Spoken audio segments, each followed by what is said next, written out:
This is Confessions of a Refashionista. It's time for the interview. Let me introduce you guys to the guest. Sherry is an award-winning DIY author of a book series, host of a YouTube channel, and she writes a blog called Confessions of a Refashionista. She comes up with all kinds of cool refashion tutorials to tell you how to upcycle your thrift finds, to create art projects, to save things that have a flaw. She does some really, really great stuff. If you want to check out how deep her fashion knowledge goes and her thrift knowledge goes and her sewing knowledge goes, actually Sherry is a jack of all trades. If you want to know something about thrift, go to her awesome website called awesomesauceasshattery.com. Now, I will put a link in the show notes, so be sure and check that out. So without further ado, here's Sherry, the Refashionista. Hey, Sherry. Welcome to Thrift Therapy. Thanks very much. So happy to be here. I'm super excited to have you. You're like, I don't know. You're like the kind of prolific thrifter that I aspire to be. And you are the vintage vixen I aspire to be. Fabulous. We're just going to have a compliment fest for like the next 45 minutes. It's going to be the best. Exactly, yeah. And I wanted to have you on the show because, a couple reasons. I met you through a mutual thrift friend, Sammy D. Mm-hmm. Holler. And we just started chatting online. And when I looked over your website, now your website isn't called Confessions of a Refashionista. It's called, what is it? Something Ass Hattery. I remember that. No. It's actually my everything is called Confessions of a Refashionista, but the website address is awesomesauceasshattery.com. That made me laugh out loud. That's the goal. That's the reason it is what it is. Yes. And when I read that, I was like, oh, friends. Yes. Where, when, how did you very first get into thrifting? What's your origin story? Well, I think I'm a little bit unique in that I did not grow up thrifting.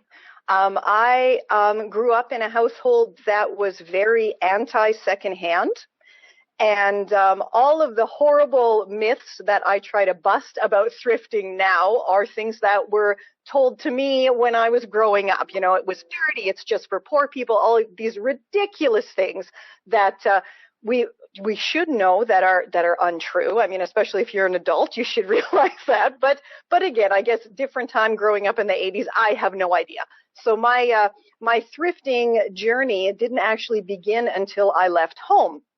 And then I really couldn't wait to hit the charity shops and the thrift shops and score all of these wonderful vintage pieces that I had been coveting all throughout high school, but I was never allowed to have. Oh, wow. So there were rules. Whoa.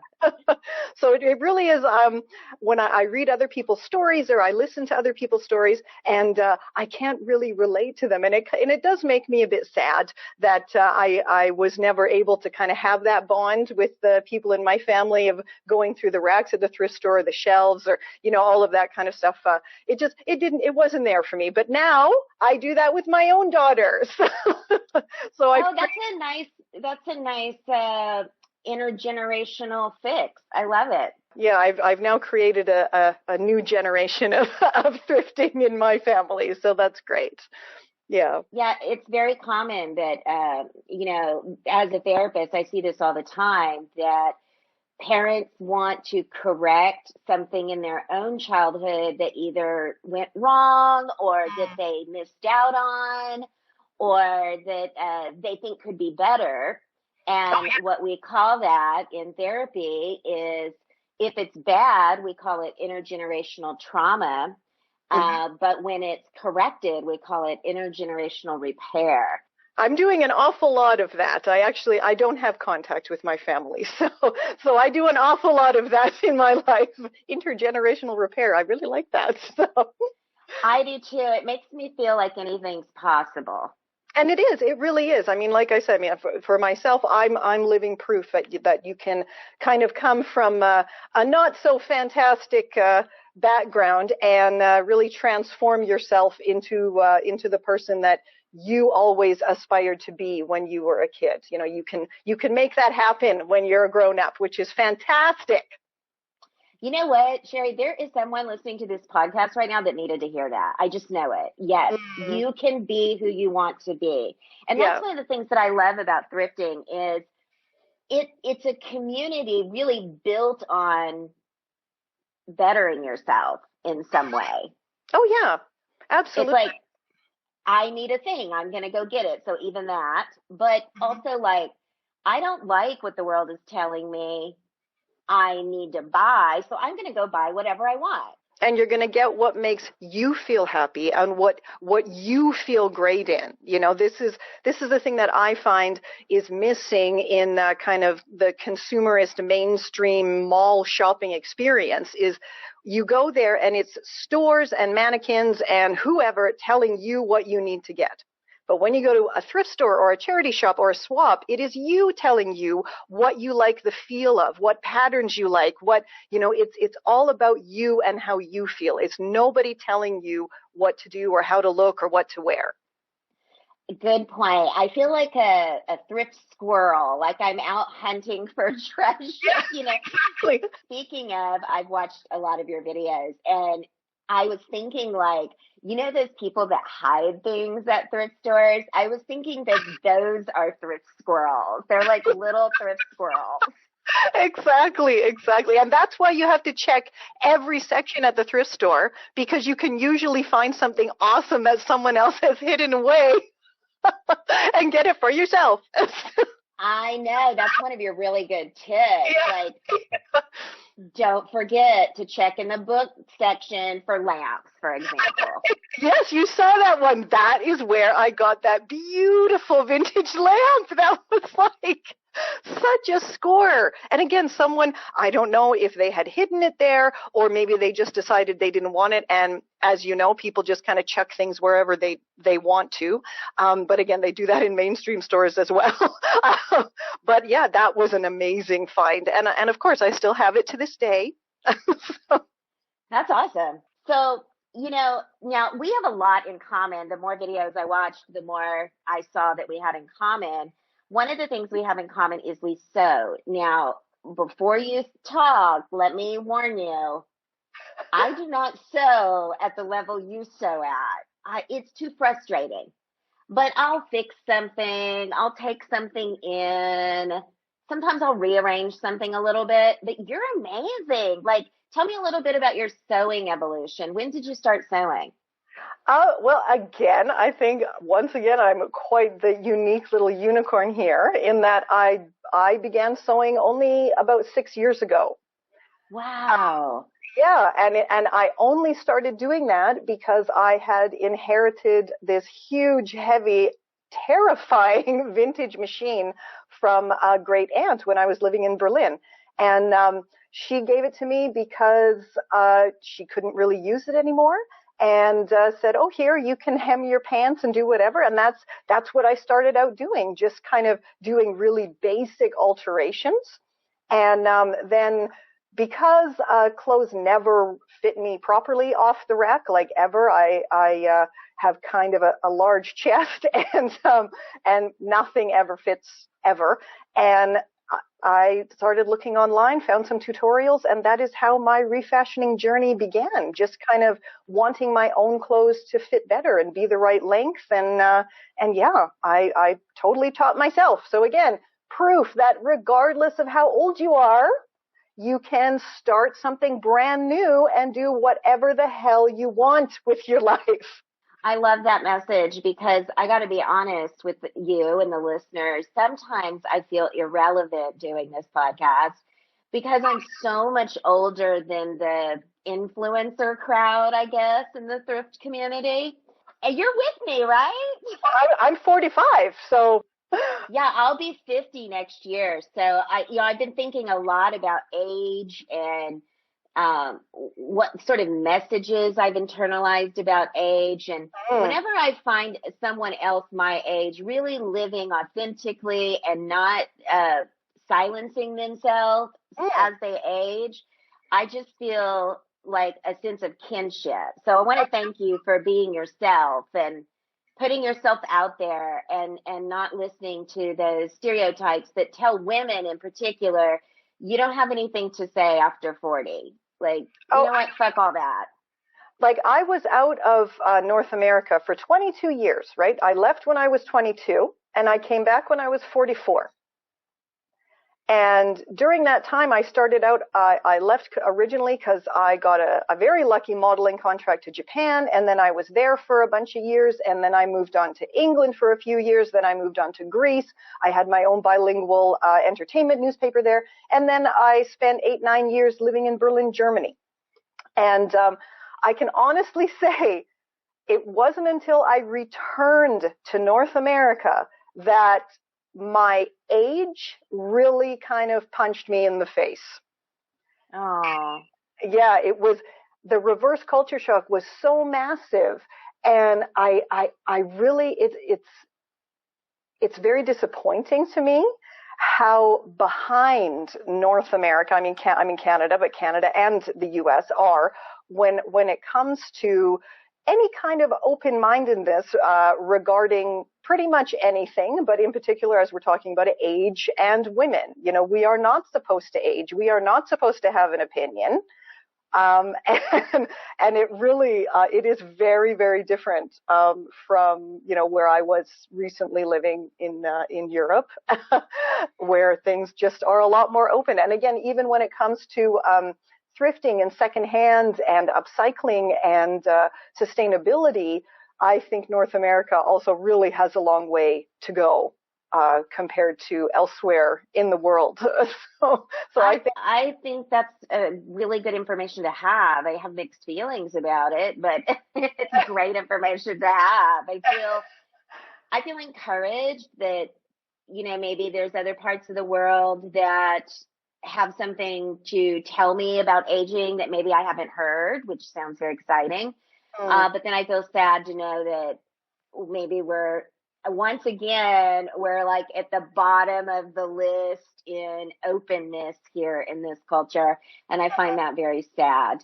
I do think something occurred to me is that perhaps one of the reasons that we're so constrained socially, in our society here is because we're very consumer minded. And if you apply that to aging, it kind of makes sense, right? Like, well, I've used up your best years, quote unquote, and you're just no good to me anymore. So let me just throw you out with these clothes and this car and this house. And man, that's just ouchy. Yeah, that's something else that, and again, I'm not saying that Europe, Asia are like so far ahead, but there are differences, you know, like watching television or even walking down the street, the media and the advertisements, I could always relate to someone, something over there. Whereas here, it's like, okay, so if I'm not 22, I shouldn't use that mascara. It's very, like you said, it's a very kind of a lot more consumerist over here, and I don't really understand that, because if you think it actually is kind of the older people who are making the big purchasing decisions. Yeah, totally. People that are in their 20s don't have any money right now. It's hard to have money in your 20s now. I probably had more money in my 20s than they're going to see for a while. Yeah, exactly. Yeah. It doesn't make sense. But I was in Austin last year for South by Southwest, and I think that's the oldest I've ever felt. Like, every single thing there was geared towards the youth market, you know, like 18 to 28. You've got 10 years. Mm-hmm. It was really heartbreaking. But, you know, there's only sometimes it gets to me because I don't participate a whole lot in those messages. And I just notice it sometimes. Yeah. But one of the things that I really like about you in particular and your brand of Confessions of a Refashionista is that I can see your experience in there. Even if you didn't start some of these things until later in life, you have follow through. You have consistency of message. I mean, you write ebooks. Tell me a little bit about all the different things that you do to support your message of refashioning and sustainability. Well, first there's the blog, the main blog, Confessions of a Refashionista. But then a few years ago, in an effort to help my fellow thrifty divas, refashionistas, and upcyclers, I started a secondary blog called refashionation.com. And over there, all I do is share links and photos of other people's work to try to help get the message out more and to get more eyes on not just me, but other people as well. Because I think that's really important, to help each other out as much as we can to try to get our messages as spread far and wide as possible. And the best way to do that is, of course, online. I mean, it's worldwide. So that's pretty awesome. Yes. I also have my channel, and I've had that for a few years, but I only really got serious about it a couple years ago. And since then, I post a new video every Friday, and I actually occasionally bring in my acting talents. And I was a teacher for many years. Acting was my first love. That was what I was educated in, and that was my big dream when I was young. Totally can see that. Yeah, I've sang in bands. I've done stand-up comedy. I mean, any kind of performing. And like I said, I was a teacher because I think that's just another way of performing. So I do try to bring in the entirety of my life experience into what I am currently doing. So I try to present everything that I do in an informative yet entertaining manner, because that's something I learned when I was teaching is if you can actually impart information in a way that you're making people laugh, they will remember it. So true. This is something I think anyone can relate to.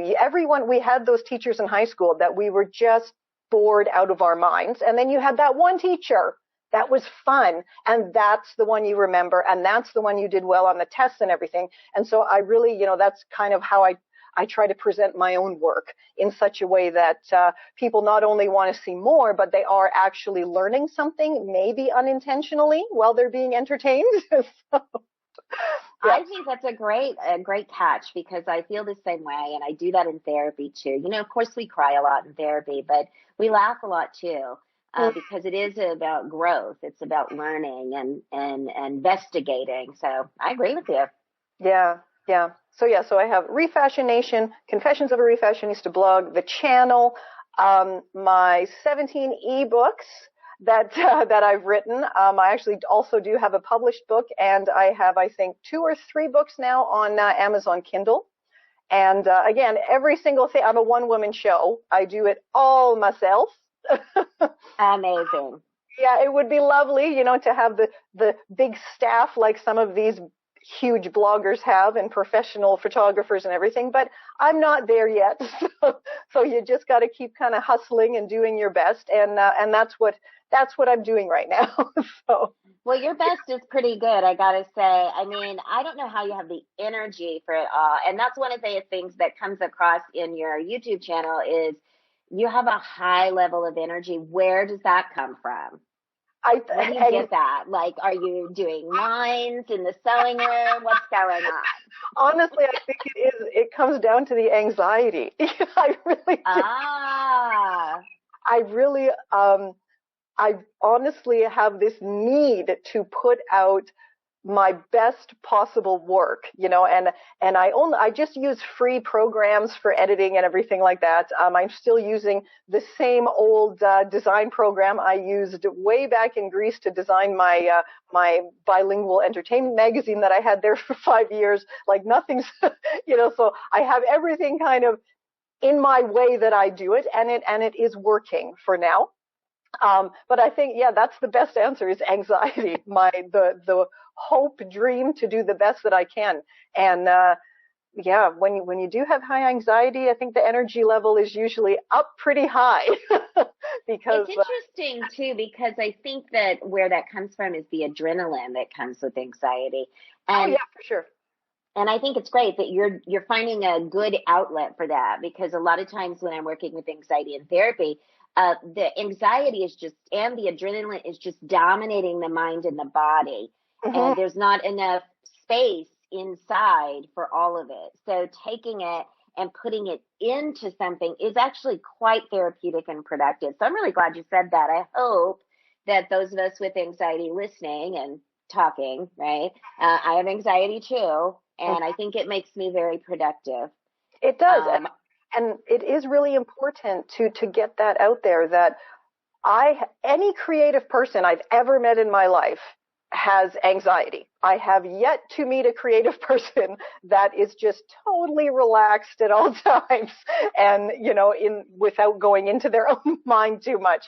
And I think having an outlet for this adrenaline, as you said, and having a creative outlet is the best way to deal with it. Yeah, I think so. And one of the barriers that shows up sometimes is people with anxiety are looking for truth and righteousness, something sort of very clear. And I Oh, yeah. try to encourage you to let that go Hmm. and do something creative instead, Hmm. where there's no right way. There's some wrong ways, I suppose, but there's no right way. Like, you can really let that adrenaline move through you. You can get some really creative ideas and add your imagination to your process rather than your analysis and your need for control. So Exactly. that's where anxiety can go bad. If you And that's why upcycling is so great, because there is 100% no right way, because you are Yes. never using the same materials twice. It's not like you buy a kit and there's instructions. Like every single one of my tutorials, this is the first time I am doing it. So I don't That's know amazing. Oh, wow. I don't know how it's going to come out. I have an idea of how I want it to come out and the steps that maybe it might take to get to that result. But honestly, I would say it's about 50-50 that things come out as I actually intended. Wow, I don't think I've seen one of your oops videos then, because I think it's really important to share our mistakes and Oh, yeah. just to be open about not being one of the things that I don't like about social media culture, Sherry, is this over polished, overproduced, perfect lifestyle. But again, like I said, this is what's so great about upcycling, because there is no perfection. So even like in a few of my videos and lots of my tutorials, I do mention and say, like, I originally wanted to use this material, but then I had to end up using this one because it wouldn't stick, or I couldn't sew it, or whatever. And I am Yeah. really, really honest, because I absolutely despise this kind of fakeness that is everywhere, especially online. And the same like with my daughter, I am raising her to be pretty brutally honest and with herself and with others, because I think it is so important that we don't fall into this comparison trap. This is something that, again, I noticed upon returning to North America that is a lot worse here than elsewhere I have lived, is this kind of up and down look that women give other women, and then their daughters see this and then they do it to the other girls at school. And I mean, my daughter's only 7 and she's already experiencing, this type of behavior from other 7-year-old girls. And it's like, why do you have to judge? And again, it comes down to society and expectations, et cetera, as we were saying before, the whole consumerist, you have to look a certain way and talk a certain way. And yeah, I don't think you do have to. I think you can just be you. I love it. Yeah. Absolutely. I'm 100% on board with that message. And in fact, I think I've said it before on the podcast, but it's the kind of thing that bears saying again on repeat. this podcast isn't going to become that. It's not who I am. I'm not going to have people on here and make everything sound perfect and like we're always every day living our best life, because I just don't believe that's a positive message. It sounds positive, but I think it has negative effects. I think the impact is bad. So, I hope that's something that people, still want to be a part of, because I think it's just much more relatable. So thank you for sharing some of your ups and downs. I really appreciate that. Oh, yeah. And again, on my site as well, I have a whole section called Personal Bits and Pieces. And I do get quite personal in some areas on my site. And sorry, I'm getting a bit emotional now. Those are the posts that always get the most engagement, and I get the most messages of people thanking me and saying, I thought the first one I did, it was such an eye-opener to me that people really do just kind of see what they want to see when you're online. And so people were seeing what they saw as a pretty blonde lady who knows how to sew, and isn't she just perfect and all of this. And then when I kind of said the truth of what was going on behind the scenes, it was such an eye-opener to so many people that, whoa, she's not at all what I thought. And then going further with that, I never said I was what they thought. They just chose to see what they wanted to see instead of actually reading, what I was writing. And I got so many wonderful messages from my readers and fans, saying they were going through similar situations, or they had been through similar situations, and just knowing that my blog was there with this kind of happy, inspirational message for them every day really helped them get through when they were having hard times. So that's really important to me to continue doing what I'm doing, because I do know that it does help people. Yeah. And the message does get through. So it does. And I think that really fits in with thrift life so well. And maybe that's why I think that's one of the reasons that most of the people that I meet in the thrift community are so relatable to me, that I can make such easy connections with them. And that's because we share this sort of common experience of finding the unusual, contributing in some pay it forward way. Some things that represent my values, my bigger moral sensibilities. So it's really nice. I'm really glad to use the internet to connect to other people who thrift, because in many ways they're my people. Not just that we do this thing, but that the values kind of line up, if that makes sense. It absolutely does. Yep. Well, I want to talk about something a little bit lighter. Yes. I want to talk about, we have some shared obsessions. Tell us a little bit about your thrift collections. Oh, yes. Actually, just yesterday, which was Tuesday, for those who are listening to this whenever you're listening to this, and every Tuesday I do a Refashionista chat live on my Confessions of a Refashionista Facebook page. And yesterday I shared some of my vintage handbag collection. And it actually went very, very well. I didn't think people would be so interested in that, because it's basically just, a kind of show and tell, but people really responded. So that was great. So yeah, vintage handbags are 100% my downfall at the thrift store. And I've been known to have to tell my child, don't let mommy go to the bag section. You put your child in charge of your thrift boundaries. I love it. Because I don't know what it is about vintage handbags. I mean, part of it I do know is I so love imagining who owned it. And again, this also into my quirky character Refashionista videos, where I, become possibly the person who had worn the article of clothing before I refashion it. But I really like making these little stories in my head, and I have no idea why handbags, in particular vintage handbags, are what does it for me, but that's what it is. And I have an insane collection of them. And How many do you think you have? I would say over 50. Holy shit. That's a lot. I love that. I mean, beauty is one of my values, or, aesthetics maybe.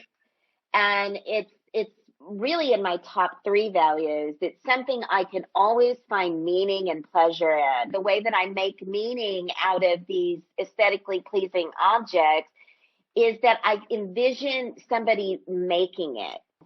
Anything that's like old and handmade, like when I lived in Berlin, the Sozialladen, which is a charity shop there, that I went to all the time, they always had beautiful handmade lace and embroidery, and my collection is massive of this kind of stuff, and I actually then sew it all together and make it into dresses and tops and all of this kind of, fancy schmancy clothing items. But for me, there's so much love in these items, and that's what I always think when I see something that's handmade in the thrift store. I have a hard time not getting it, because I just can feel the love that went into making it. So what advice do we have for newbies? What advice do we have for these young up and comers? Or, you know what? They don't even have to be young. People who are just discovering the thrift world and recycling and repurposing. Something that's really important is to do your research. If you are serious about starting, let's say, a blog, you want to start a blog, you want to start doing what I do, be prepared to research and be super open-minded, because starting anything new, it takes a lot of work. It takes a lot of work internally and externally. To do what I do, I had to learn HTML coding. I was always in front of the camera when I was a model and an actor, and I had to learn everything behind the scenes as well as doing everything in front. But it's hard work. And you don't get paid for it, but it's absolutely worth it for what you do get in return, which, as we were talking about before, is the knowledge that you are helping others. And in addition to everything that I share on my blog, there's over 1,300 totally free tutorials over there. I also have a section on my site called Behind the Scenes of Blogging. If anyone wants to get started, I have shared every single tidbit I have ever learned about blogging over there. So it should help out a lot of people if they do want to get started kind of doing a little bit what I do. And it is very, very honest. So there's no surprises coming at you. So I think that's kind of my best advice is, before you start doing anything, kind of research it more than a bit, and make sure it's something that you really are prepared to do, and be prepared for the work that's involved in doing it, so you don't get disappointed. A lot of people, I think, maybe look at what we do online, and they think, oh, it's so easy. You just take a picture, or you just do this, or you just talk into a microphone for your podcast.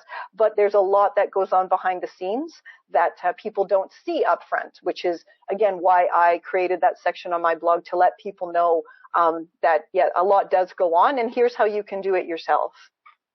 That's really great advice. And I think that a lot of people will benefit from it, to recognize that there's going to be a learning curve before they get started, and to try to figure out what kind of learning curves they might expect. If they do that research, they'll have a better grasp on how to be a finisher.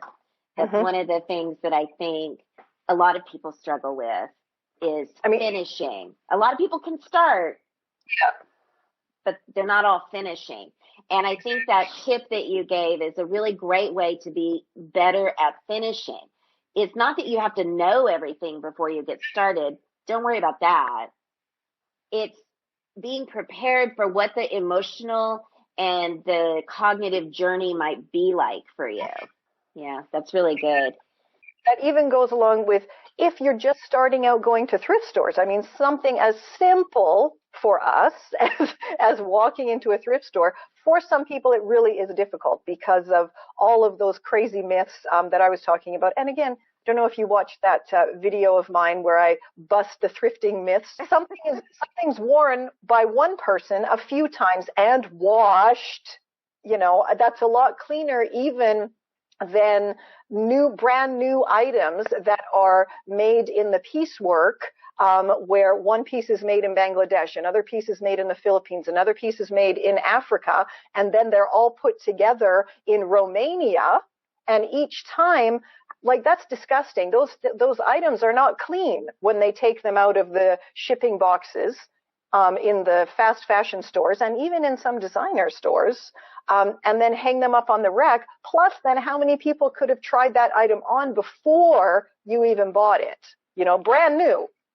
So true, so true. And you have a great little ebook on sustainability. Can you tell people how to get it? Because I think a lot of listeners in particular that listen to this podcast want to be sustainable. And your tips are really, really good. They're really friendly tips. What's the name of your book? How can they get it, etc.? Well, all of my ebooks are available at awesomesauceasshattery.com. I just want to make you say that like 15 times. And it's right in the very top menu bar. It says my $3 ebooks, and that's the thing. They're only $3 each, so it's less than a coffee to get these books. And there's everything from, like you said, the sustainability book, which has all of my very budget-friendly tips and tricks and tutorials for living a more eco-friendly, sustainable lifestyle. And I'd also like to point out that I'm not rich at all. I actually have a very low income. And so if I, with my very low income and tight budget, am able to live incredibly sustainably, then anybody can do this. And like I said, as with all of my upcycling tutorials and everything, when I start doing something, it's the first time I'm doing it. So it was the same when I started out kind of trying to live more sustainably. I was just trying things out, and the things that worked made it into the book and made it onto my blog, and the things that didn't, I kind of, threw away, threw in the recycling bin, because, there's no point in sharing things that don't work. So do you see what I mean, listeners? I mean, there's no way I can cover everything that Sherry's got her hands in. So you're just going to have to visit her website. You're going to go on like a deep dive rabbit hole, thrifty extravaganza, because that's where she's at. She's down there in all those rabbit holes, generating content, and it's really good. So go check it out, and you won't be sorry. And that little ebook on sustainability is really actually quite helpful. I'm so grateful that you did that. So I'll be putting a link to that in the show notes for sure, along with everything else, because I want to highlight that. It can be hard to figure out how to make that transition, and you've made it really easy. So I want to ask you the thrift questions, because we just have to stop somewhere. You just have too many things, Sherry. I just can't. You'll just have to come back in the future. That's all. Okay, so here we go. How often? Well, because I have kind of a large Refashionista stash that made it over from Berlin when I moved to Toronto, I don't need to go thrifting a lot for my projects. I usually am just able to look in my closet stash and pull something out. So in all honesty, I usually go maybe once or twice a month, not really more than that. And I do also include going to a swap in my thrifting as well. So say we hit the thrift store once a month, and then maybe go to a clothing swap as well. Oh, fun. I love clothing swaps. List or spontaneous? Always a list, but you knew that probably. Oh my God, you guys. If you could see all the notes that Sherry gave me. This woman is thorough. Thorough. I love it. Okay, yeah, definitely a list. But your personality is so spontaneous that I can see you grabbing things that weren't on your list. Well, of course, but I always, in my purse, I always have kind of the running list of things that if I don't have it in my stash, I really want to do whatever to a pair of shoes. So I have, my little list of things I'd like for that project. Jumpsuits are always on my list. Any vintage sequins, that's just always a given. Thrift gods? I don't know what that is. It might be. That's hilarious. I'm so glad you said that, because the day before yesterday I was editing an episode and somebody else said that. So just think about. I'm an atheist, so that might be right. One. Thrift gods. So you have an opinion. So do you believe in a thrift god? Thrifting karma. What you maybe mean, but I never called it thrift gods. I always called it thrifting karma. No, I think there's some little god somewhere. Like, I think in one episode, my fantasy of the thrift gods is that they're like tiki gods in the forest. Like you go hiking, and then it's like in the Blair Witch Project, you stumble upon some weird branch art, right. And then you're like freaking out, and you think you're going to get killed, and then it happens to be the thrift gods, and that's where they all live. Yes, and you get a beautiful basket of vintage doilies. Yeah, and you go there and you make sacrifices. Exactly. Not of people, of stuff, right? You make stuffer sizes. Yes. Well, and I don't think that's any crazier than some of the other religions that I've heard about. So don't harsh my vibe. I think all religion is wackadoo. So why not the religion of thrift? Why not? That's totally fine with me. I think we could start our own, actually. We could. It's a thrift cult. Let's see, alone or with friends?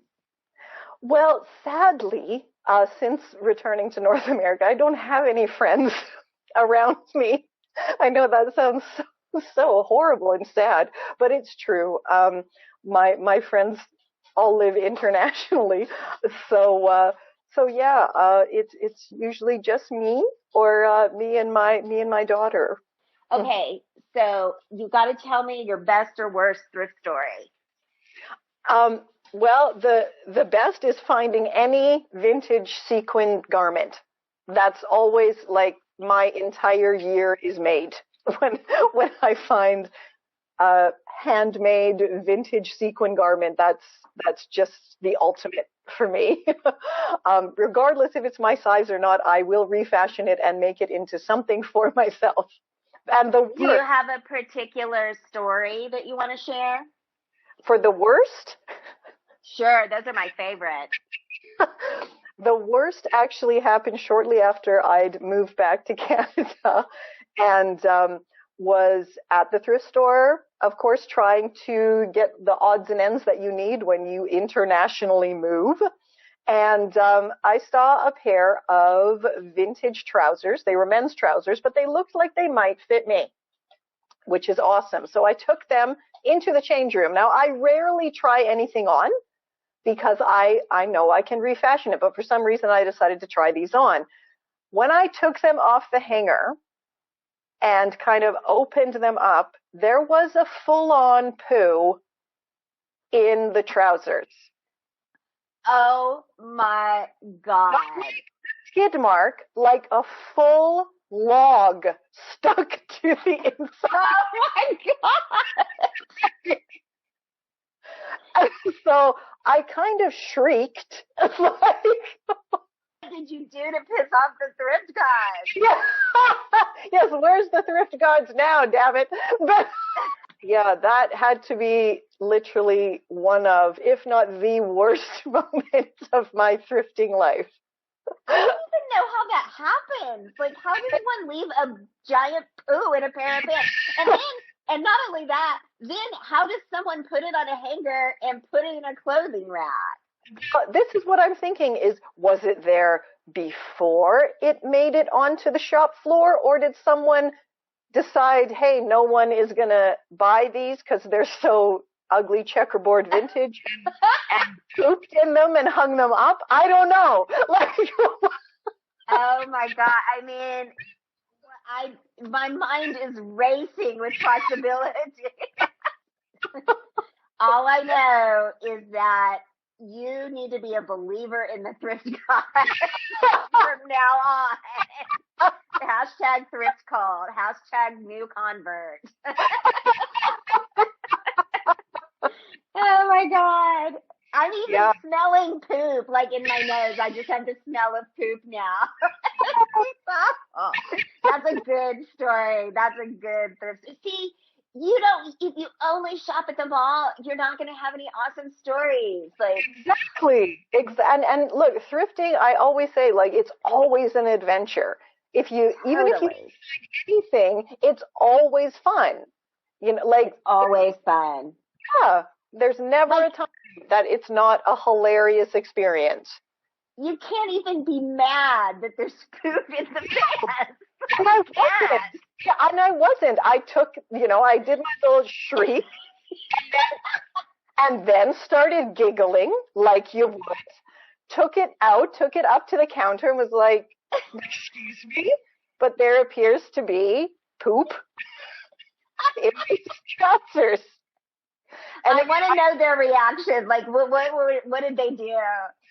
First, the woman looked like she had no idea, like she didn't speak the language that I was speaking. Like, this is poop that you speak. So I opened, and like I said, it was not a skid mark. It was not a stain. It was literally, I don't know, say like 5 centimeters, about an inch long log of poop. Oh my God. That is just disgusting. So she just can't compute. She's just like, She jumped back, as you would. Yes, as you would. And said, okay, and just kind of swept them off the counter into the bin. And, yeah. But again, there was no like, oh, sorry about that, nothing. So I was just like, okay, I guess this maybe not the first time. I don't know. Exactly. Like, that is just, that is madness. That they're like, okay, and she just chunks it in the garbage. Yeah. I mean, at least she didn't say, I love it. That is too good. Too good. Well, thank you for sharing all your stories, and thanks for coming on Thrift Therapy. We're going to end it there. That's a good place to end it. Don't leave poop in pants. I mean, I didn't know it needed to be said, but I guess it does. Yes. 100%. Well, we'll talk soon. I'll see you online, Sherry. Absolutely. What do you always say? You always say, I'll catch you on the zigzag. I do. Until next time, I'll catch you on the zigzag. All right. Stay thrifty. Bye. Bye.